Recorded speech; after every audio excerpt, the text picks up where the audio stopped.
Hello hello hello hello नमस्ते सबैजनालाई नमस्ते। आज पनि म एउटा छुट्टै खालको भिडियोको साथमा उपस्थित भइसकेको छु।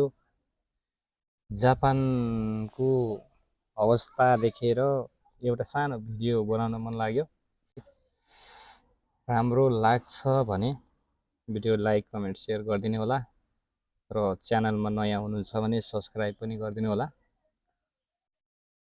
स्वास्थ्यले त्यति साथ त दिएको छैन मलाई अहिले हैन। स्वास्थ्य खराबीको कारण केही बिरामी जस्तो छु है। फेरि पनि दुई चार शब्द बोल्न मन लाग्यो जापानको अहिलेको माहौल र स्थिति देखेर। जापानमा अहिले जति पनि हुनुहुन्छ दाजुभाइ तथा दिदीबहिनीहरू, यदि नयाँ आउँदै हुनुहुन्छ, आउने सोचमा हुनुहुन्छ भने यदि तपाईँ कुक लाइनमा आउँदै हुनुहुन्छ भने अथवा स्टुडेन्टमा आउँदै हुनुहुन्छ अथवा चाहिँ ब्याचलर पास गरेर आउँदै हुनुहुन्छ भने एकचोटि जापानको बारेमा स्टडी गरेर आउनु होला। स्टडी गरेर आएकै राम्रो हैन। अहिले जापानमा यति बिजोग छ कि है, तपाईलाई मैले यहाँ एउटा सानो भिडियो देखाउन गइरहेको छु, देखाइरहेको छु हैन। एउटै रुमभित्र 12-15 जना के बिजोगले सुतिराख्नु भएको छ, बसिराख्नु भएको छ हैन। काम छैन बिचरा, के गर्नु, के खानु, के लाउनु, कहाँ जानु, कहाँ नजानु, त्यस्तो अवस्था छ अहिले। अब विशेष गरी अझ कुक लाइनमा आउँदै हुनुहुन्छ भने दाजुभाइ तथा दिदीबहिनीहरू, अहिले कुक लाइनमा मेन गरी विशेष गरी लेडिज मान्छेहरू एकदम धेरै कुक लाइनमा आइरहनु भएको छ। उहाँहरूको हातमा सिप छैन, केही छैन, काम जानेको छैन, कहाँ जाने कहाँ नजाने। लेडिज मान्छे भनेपछि झ्याप्पै काममा राख्न पनि मान्दैनन् जापानका साउहरूले। सानोतिनो रेस्टुरेन्टमा राख्दैनन्, ठुल्ठुलो रेस्टुरेन्टमा भाषा चाहियो, काम जान्नु पर्यो, केही न केही हातमा सिप छैन भने काम पाउन पनि गाह्रो छ। अहिलेको माहौल हेर्दा के भएको के हो यस्तो हैन। 40 वर्ष 50 वर्ष काटेका दाजुभाइहरू जापानमा कुक लाइनमा आउँदै हुनुहुन्छ, आइरहनु भएको छ। दनादन 12-15 लाख रुपियाँ खर्च गरेर जापानमा आउनुभएको छ। जापानमा आयो, काम हातमा काम छैन, हातमा सिप छैन, कहाँ जाने, के गर्ने, के खाने, के लाउने, कहाँ बस्ने टुङ्गो छैन। त्यतिकै जापान जापान जापान जापान भनेर हाम फालिराख्नु भएको छ। जापानका साउहरूले 12-15 लाख रुपियाँ खाए, जापान ल्याए, बिच बाटोमै छोडिदिए। उनीहरूलाई मतलब छैन, जहाँ जाउन्, जेसुकै गरून्, जे खाउन् लाउन्, मतलब छैन उनलाई। बास उनलाई 12-15 लाख रुपियाँ पैसा खायो, ल्यायो, उनलाई मतलबै त्यही हो, पैसासित मतलब हो। उनलाई चाहिँ खायो खाएन, लायो लाएन, काम पायो पाएन, के गर्दैछ के गरेका छैन, सन्चो छ बिसन्चो छ के गरे, उनलाई जापान ल्याइसकेर पैसा बुझिसकेपछि उनलाई मतलब छैन हैन। यति दाजुभाइहरूले फोन गर्नुहुन्छ कि तपाईँ पुरानो मान्छे हामीलाई काम चाहियो, काम लगाइदिनुहोस् भन्नुहुन्छ। केही हदसम्म त काम सिकाउन सकिन्छ कि गर्नुहुन्छ कि भनेर ल्यायो। ल्याइसकेपछि हाम्रो नि आफ्नो रेस्टुरेन्ट छैन, हामी नि काम गरिने हो। ल्यायो, साउहरूलाई देखायो। उहाँ त अब प्याज पनि काट्न जान्नु भएन, चक्कु पनि समात्न जान्नु रहेछ। उहाँहरूलाई खुवाएर राखेर त के गर्ने हो र अहिलेको यो महँगी जापानमा भन्नुहुन्छ। अब काम सिक्ने त अब कुरै छैन, चान्स नै छैन। ठाउँ दिए पो काम सिक्ने हो त हैन। ठाउँै पाउँदैन, मेन त ठाउँै पाउँदैन। ठाउँ पाए पनि सुजेसन मिल्दैन। त्यस्तो अवस्थामा कसरी गर्ने, के गर्ने, केही टुङ्गै हुँदैन।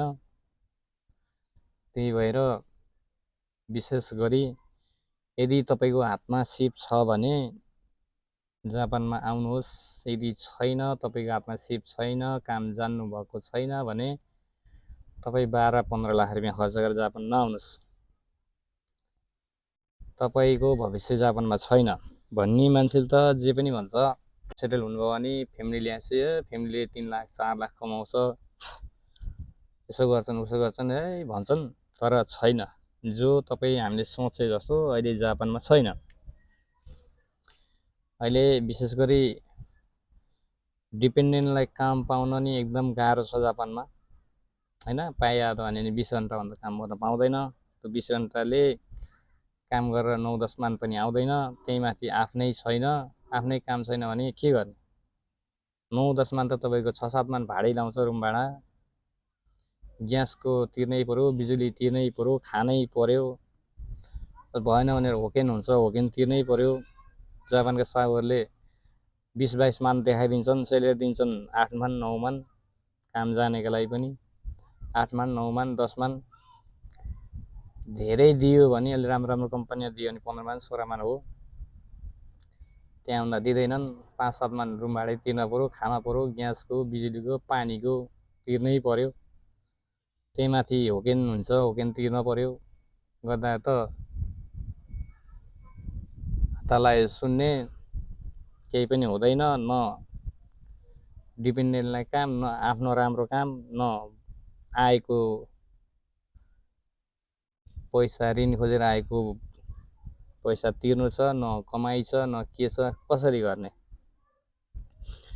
त्यही भएर जति सक्दो हातमा राम्रो सिप छ भने आउनुहोस्, होइन। राम्रो सिप छ भने आउनुहोस्, अलिअलि केही त हुन्छ। यदि तपाईँको हातमा सिप छैन भने 12-15 लाख रुपियाँ खर्च गरेर जापानमा हात नफाल्नुहोस्।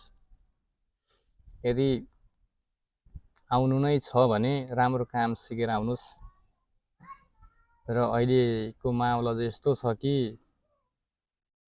45-50 वर्ष कटेका, अब बुवा भनौँ कि अङ्कल भनौँ कि दाइ भनौँ कि, त्यस्तो मान्छेहरू आइरहनु भएको छ अहिले।